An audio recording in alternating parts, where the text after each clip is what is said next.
Today marks 5 years since Hurricane Michael made landfall in the United States. It was the first Category 5 hurricane to hit the contiguous United States since Andrew in 1992. The storm first made landfall in the Florida Panhandle before traveling north through Georgia and then the Carolinas, leaving behind a wake of damage. At the storm's strongest in the Peach State, at least 400,000 customers were without power. Today, we're taking a look back at the impacts Hurricane Michael had on the state and how Georgians are staying resilient 5 years later. Many of us here at 11 Alive remember that storm vividly. Several of us went down to Panama City, the site of landfall, and I have covered a lot of storms here in my tenure at 11 Alive, and this is definitely one I will never forget. It was a scary situation where we were taking cover in a safe place. We were well away from the beach, and we were inland in our hotel, trying to hold the door closed so that that door wouldn't fly open and cause somewhat of a vacuum of wind through all the hallways where people were taking cover. As we were holding on to that door, we were getting closer and closer to the eye, and things got a little calmer. And I had the opportunity to actually walk outside and experience part of that eye of a Category 5 hurricane. I'm meteorologist Chris Holcomb from the 11 Alive Storm Trackers. As you can see here, it's taking 4 of us now to hold this door closed as Michael comes through. We have had to take cover from our live recording outside, taking cover here in the lobby of the hotel. And there we go. The wind is fierce out there with these gusts that are coming in. We are experiencing the eye wall of the storm. You can hear that beeping is the alarm that is going off right now. It's indicating that the power is off. And so we keep getting these gusts. You can hear the wind as it's coming through the door here. I'm going to try to show you guys what we're seeing right now outside. I know this is hard to see through this window. The truck outside has been rocking in the strong winds that we've had out there. Planners have been coming by. The siding is peeling off at the side of our building. We have reports from the other side of the building of some cars that are damaged. We have a car right out here that is damaged as well from debris that is flying by. So we're taking cover. Go ahead, Christine. Chris, you want to show them the water that's coming in through the bottom of the door? And it actually was even not only coming in through the bottom of the door, but it was coming in on the sides of the walls underneath the siding right there. So it's coming in from everywhere. We have reports from people up on the 4th floor of the shingles that are flying off, and even water coming in through their AC units.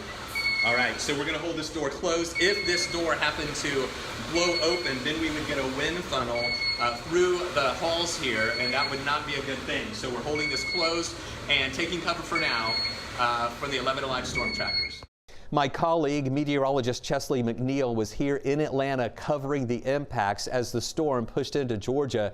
Here's what he remembers most from those days around landfall. What do I remember about Hurricane Michael? I remember Michael being touted as one of the most powerful storms to hit the Florida Panhandle, in particular the Big Bend area. That storm went on a path from the Panhandle up through southwestern Georgia and up toward the Athens area. And we knew upon making landfall and its path that southwestern Georgia would be one of the hardest hit areas in our state. And you're talking about Pecan country down that way, which really devastated that area. We were to the north of the storm, so Atlanta north of the storm, so we knew we would fare way better than what they would in the central and southern portions of the state. But we did receive tropical storm force winds around here, winds peaking at about 40 or 45 miles per hour in some spots. But it was the rainfall around here that was really amazing. You're talking about amounts as much as 5, 6, and 7, maybe even up to 8 inches in some spots from the Atlanta metro area, even down into Henry County. I believe parts of Henry County may have gotten up to 7 or 8 inches of rainfall from this particular storm. Of course, the tornadoes that happen as a result of landfalling hurricanes, just amazing. You got to go all the way back to the late 1800s for a hurricane as powerful as Michael was to hit in that particular area. And so just a really devastating storm, one of the more powerful storms to make it into our state, especially moving into southwestern Georgia as a Category 3, something that's very, very rare. But the amount of damage that was caused, the devastation left behind, especially for that particular community, was devastating, really, really devastating. And we had our fair share here in the metro area as well. Hurricane Michael's eye wall moved right over Panama City, leaving thousands of residents with the tough task of rebuilding. Christy Diaz was also part of that team with me in Panama City at landfall, and she connected with one man whose family relocated to Marietta after Michael, while they were left to pick up the pieces at their family home. 5 years later, things look much different.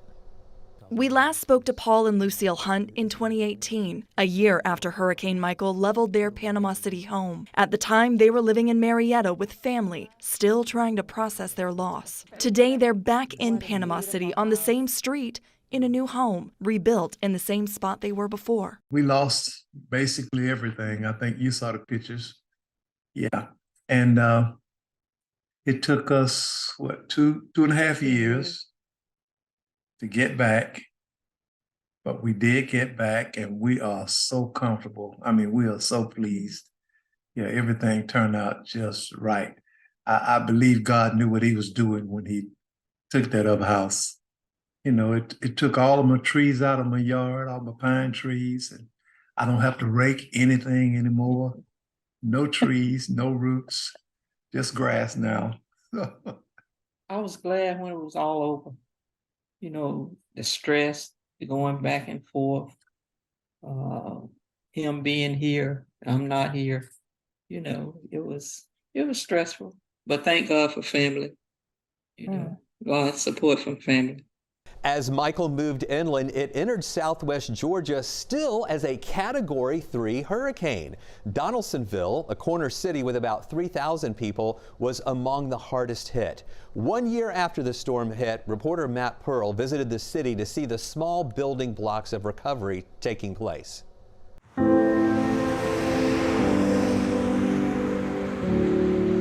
What do you think people think when they think of Donaldsonville?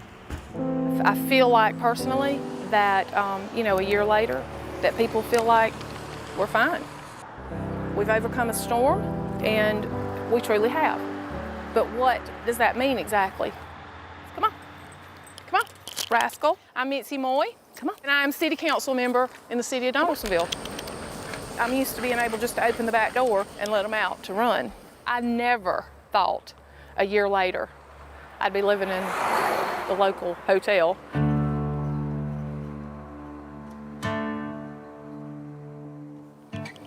Hey, what you think? Going through a town that you grew up in and seeing things that are never gonna be the same. Would I love to see Donaldsonville cleaned up? Yesterday. Is it practical? No. I'm gonna be honest with you, when I woke up October the 11th, I thought, it's probably gonna be at least by the end of the year, but we're gonna have all this stuff done. I don't know what my perception was. People were uninsured or underinsured, you know, and then you have FEMA come, and they're promising all these things, and maybe a handful of people got something, but nothing to the degree of what they had. We are all still going through something. The only difference is we're tired.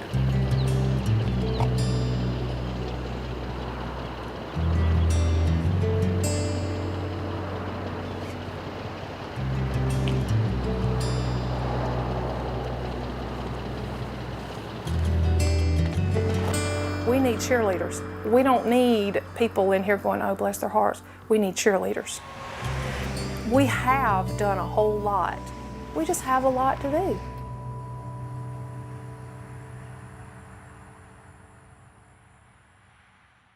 And now, 5 years after the storm, Donaldsonville looks a little different. Meteorologist Melissa Nord connected with a city councilwoman who says the resiliency of the town has been unmatched. I had no idea that as much destruction had happened. You can't prepare that. I've looked back and thought back on what we could have done, you know, as a council to have prepared the people in our hometown for this, and there was absolutely nothing. We've never seen anything like this. In the months and the years that have you know, come and gone, I think that so many people were able to build back. that was a blessing. But so many people, even building back, I know with us, you know, getting back in our house, it was a year. It was a year. We spent 6 months in an RV in our driveway, and we spent 6 months at the local hotel here, which is when I met Matt. Coming home was just a blessing. It was just, I mean, you just can't even imagine how much you can appreciate that. But going through all of that, and I'm thankful for the journey, but going through all of that, I look back on it now, and it was just a blessing that I was involved with the city, because I couldn't concentrate on what was going on in our life. There were numerous people who lost things that they were not insured with, either insured, underinsured. You know, we had all sorts of government assistance come in here and make promises to people that just did not happen. It just didn't happen. So we fast forward to 5 years in the future, and we still have a lot of work. I was born and raised in Donaldsonville. I love this town. I love the people in it. I'm just amazed that even going to the lake, that I pass by things that I have to back up and turn at, because I remember there was a tree there. That's, you turn at that tree, you know, you turn at that big oak tree, or you turn at that big pine tree. They're not there anymore. Still, we've come a long way. We still have a ways to go. Many South Georgia farmers saw their crops devastated by Hurricane Michael. The storm caused $2.5 billion in damage. This week, we spoke with the executive director of the Georgia Cotton Commission to see how things are going now. Cotton is when it's vulnerable, it's fluffy and pretty. So if you see here, I just plucked that out myself. So imagine 70 and 80 mile an hour winds for hours at a time, how easy that would be to just fly right out of that cotton plant. So 80% of our about 1.4 million acres of cotton were vulnerable at that time.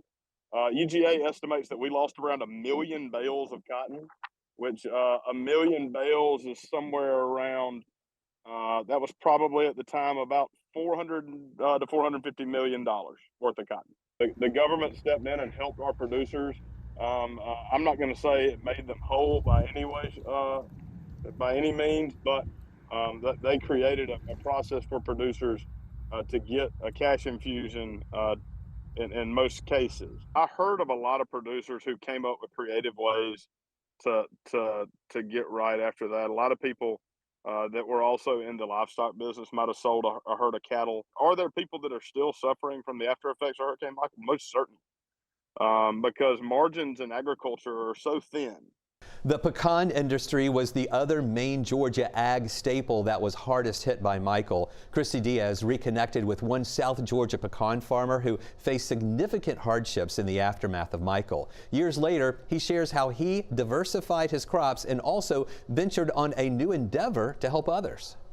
Trees still lay on the ground at Eric Cohen's pecan orchard in Bainbridge, Georgia. Hurricane Michael wiping out the crop on more than half of his 1,400 acres. We're still losing trees from like when the wind broke the roots system down low.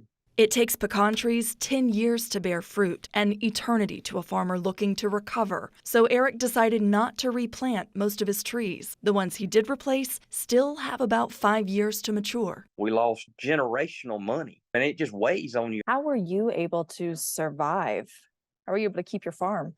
Grace of God. Thank goodness I started selling real estate, and I got involved with a company called Basic Care Plus.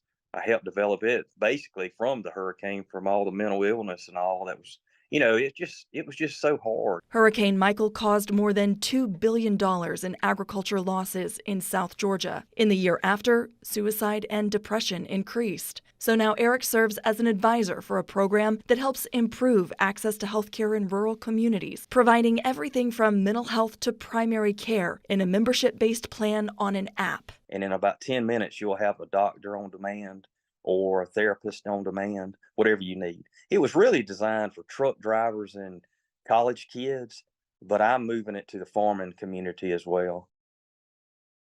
5 years later, Michael still remains one of the strongest and costliest hurricanes. We thank you for joining this 11 Alive special. The hurricane season is not over yet. Even though things are slowing down now, the season doesn't end until November 30th. Thank you for counting on the 11 Alive storm trackers to keep you and your family safe.